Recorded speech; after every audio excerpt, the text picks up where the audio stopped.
आप सभी को स्वागत है बोधि एक्टिवेटेड यूट्यूब चैनल पर। आप सभी लोग वीडियो को पूरा देखें, क्योंकि आधा अधूरा ज्ञान जीवन के लिए हानिकारक होता है। तो वीडियो को शुरू करते हैं। एक बार की बात है, एक बौद्ध भिक्षु और उनका शिष्य गांव-गांव घूमकर लोगों को धर्म उपदेश दिया करते थे। एक बार जब वह एक गांव में धर्म का उपदेश देकर वहां से चलने ही वाले थे कि तभी जोरों की बारिश शुरू हो गई। उन्होंने बहुत देर तक प्रतीक्षा की, लेकिन बारिश रुकने का नाम ही नहीं ले रही थी। तो उन्होंने निर्णय लिया कि वह इसी गांव में एक छोटी सी कुटिया बनाएंगे और अगले कुछ हफ्तों तक इसी गांव में रहेंगे। उन्होंने गांव के बाहर एक छोटी सी कुटिया बनाई और वहीं रहने लगे। लोगों को उन भिक्षुओं के मुंह से बुद्ध की शिक्षाओं को सुनना बहुत ही अच्छा लगता था। इसीलिए हर दिन बहुत से गांव वाले उनके उपदेश सुनने उनके पास आने लगे। गांव के लोग उन बौद्ध भिक्षुओं से गहरा स्नेह रखते और उन्हें बहुत मान सम्मान देते।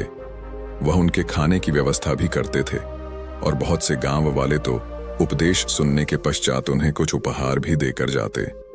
इस तरीके से बहुत दिनों तक वह बौद्ध भिक्षु और उनका शिष्य उस गांव में ठहरे रहे।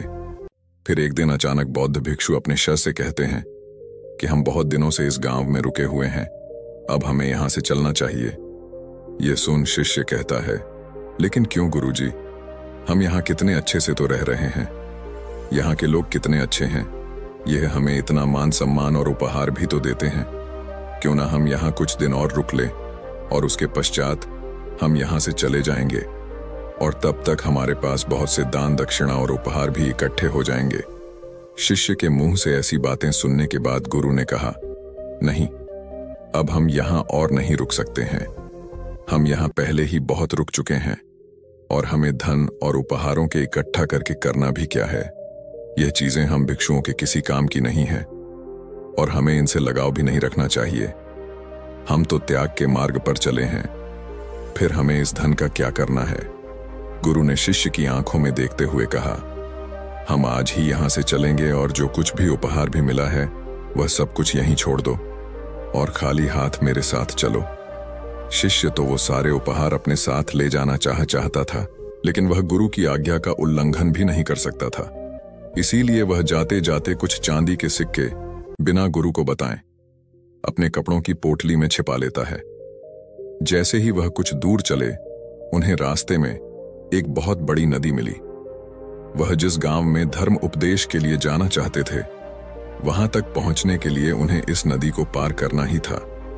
जब वह नदी के किनारे पर पहुंचे तो वहां एक नाव चालक बैठा हुआ था।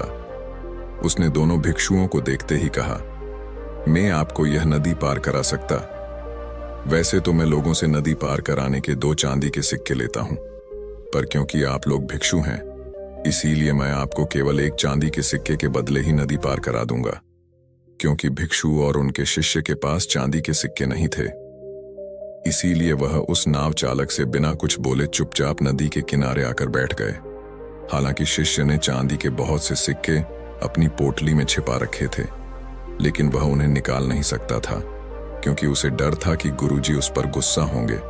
इसीलिए वह भी गुरु के साथ चुपचाप यह सोचकर बैठा रहा कि देखते हैं बिना सिक्कों के गुरुजी नदी कैसे पार करते हैं।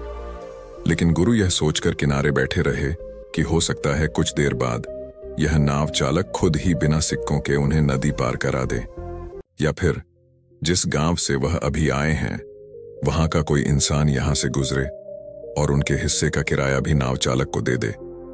लेकिन ना तो नाव चालक ने कुछ कहा और ना ही गांव का कोई शिष्य वहां से गुजरा। बैठे बैठे शाम हो गई, लेकिन डर के मारे ना तो शिष्य ने सिक्के निकाले और ना ही नए चालक बिना सिक्कों के उन्हें नदी पार कराने के लिए तैयार था। अंधेरा होने लगा, लेकिन वह अभी बैठे हुए थे। यह देख नाव चालक ने उन्हें डराने की कोशिश की। उसने कहा, महात्मा, रात होने को है और रात में आप लोगों का यहां ठहरना खतरनाक हो सकता है, क्योंकि बहुत से खूंखार जंगली जानवर रात में इस नदी में पानी पीने आते हैं और आपके साथ कुछ भी हो सकता है। इसीलिए या तो आप जहां से आए हैं वहीं वापस लौट जाएं, या फिर मुझे सिक्के देखकर यह नदी पार करें और अपने गंतव्य तक पहुंचे। और वैसे भी कुछ देर बाद मैं भी यहां से जाने वाला हूं। जैसे ही शिष्य ने उस नाव चालक के मुंह से खतरे की बात सुनी, वह बहुत डर गया। उसने तुरंत ही अपनी पोटली में से 2 चांदी के सिक्के निकाले और नाव चालक को देते हुए कहा, कृपया हमें जल्दी से नदी पार करा दे। नाव चालक ने सिक्के लेकर उन्हें नदी पार करा दी। नदी पार करने के बाद गुरु ने कहा, जब मैंने तुमसे कुछ भी लेने के लिए मना किया था तो फिर तुमने यह चांदी के सिक्के क्यों रख लिए थे? तुमने मेरी बात क्यों नहीं मानी? शिष्य ने कहा, गुरुजी, अगर यह चांदी के सिक्के मेरी पोटली में नहीं होते तो हम बहुत बड़ी मुसीबत में पड़ सकते थे। रात का समय था और कुछ भी हो सकता था। इन सिक्कों ने ही हमें सुरक्षा दी है और आप धन्यवाद करने की बजाय मुझे डांट रहे हैं। यह सुन गुरु ने मुस्कुराते हुए कहा, जब तक यह सिक्के तुम्हारी पोटली में बंद थे तब तक हम मुसीबत में थे, लेकिन जैसे ही तुमने इन्हें बाहर निकाला मुसीबत खत्म हो गई और मैं तुम्हें यही समझाने का प्रयास कर रहा था कि असली खुशी देने में है, त्याग में है। तुमने 2 सिक्कों का त्याग किया और परिणाम तुम्हारे सामने है। यह सुनते ही शिष्य को आभास हुआ। उसने बचे हुए चांदी के सिक्के गरीबों में बांट दिए और वह दोनों आगे बढ़ गए। दोस्तों, इस कहानी की सीख यही है कि हमें अपने जीवन में सांसारिक वस्तुओं से अधिक लगाव नहीं रखना चाहिए और अपनी आंतरिक खुशी पर ध्यान देना चाहिए और केवल उतना ही इकट्ठा करना चाहिए जितना एक सुखी जीवन जीने के लिए जरूरी है, न कि दिखावा करने के लिए और लोगों की नजरों में अमीर दिखने के लिए। तो दोस्तों, उम्मीद करता हूं कि आपको इस कहानी से जरूर बहुत कुछ सीखने को मिला होगा। यह कहानी आपको कैसी लगी हमें कमेंट बॉक्स में कमेंट करके जरूर बताएं और इस कहानी को लाइक भी जरूर करें और साथ ही इस कहानी को अपने दोस्तों के साथ जरूर शेयर करें ताकि उन्हें भी इस कहानी से कुछ सीखने को मिल सके। मिलते हैं अगली कहानी में, तब तक के लिए अपना ख्याल रखिएगा और चैनल को सब्सक्राइब करें। कमेंट में नमो बुद्धा जरूर लिखें।